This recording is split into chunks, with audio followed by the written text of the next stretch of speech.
मित्रों, आज कहानी नहीं बल्कि एक सच्ची घटना सुनिए।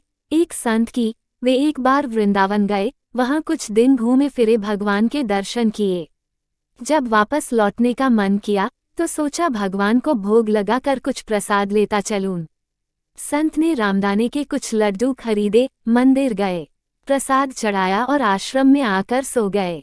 सुबह ट्रेन पकड़नी थी, अगले दिन ट्रेन से चले। सुबह वृंदावन से चली ट्रेन को मुगल सराय स्टेशन तक आने में शाम हो गई।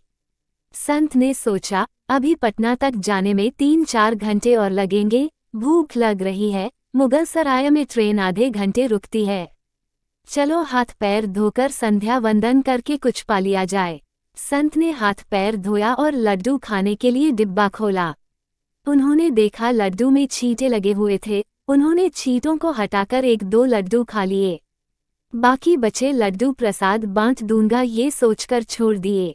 पर कहते हैं न संत हृदय नवनीत समाना, बेचारे को लड्डुओं से अधिक उन छींटों की चिंता सताने लगी। सोचने लगे ये छींटे वृंदावन से इस मिठाई के डिब्बे में आए हैं। बेचारे इतनी दूर तक ट्रेन में मुगल सराय तक आ गए। कितने भाग्यशाली थे, इनका जन्म वृंदावन में हुआ था। अब इतनी दूर से पता नहीं कितने दिन या कितने जन्म लग जाएंगे इनको वापस पहुंचने में। पता नहीं ब्रज की धूल इनको फिर कभी मिल भी पाएगी या नहीं। मैंने कितना बड़ा पाप कर दिया, इनका वृंदावन छुड़वा दिया। नहीं, मुझे वापस जाना होगा। और संत ने उन छींटों को वापस उसी मिठाई के डिब्बे में सावधानी से रखा और वृंदावन की ट्रेन पकड़ ली। उसी मिठाई की दुकान के पास गए, डिब्बा धरती पर रखा और हाथ जोड़ लिए। मेरे भाग्य में नहीं कि तेरे ब्रज में रह सकूं, तो मुझे कोई अधिकार भी नहीं कि जिसके भाग्य में ब्रज की धूल लिखी है उसे दूर कर सकूं। दुकानदार ने देखा तो पास आकर बोला, महाराज छींटे लग गए तो कोई बात नहीं, आप दूसरी मिठाई तौलवा लो। संत ने कहा, भैया मिठाई में कोई कमी नहीं थी, इन हाथों से पाप होते होते रह गया, उसी का प्रायश्चित कर रहा हूँ।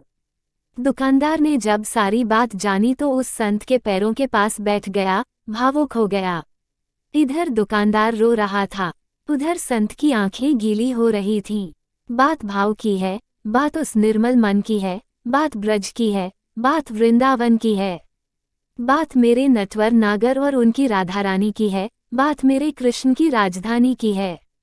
बूझो तो बहुत कुछ है, नहीं तो बस पागलपन है, बस एक कहानी।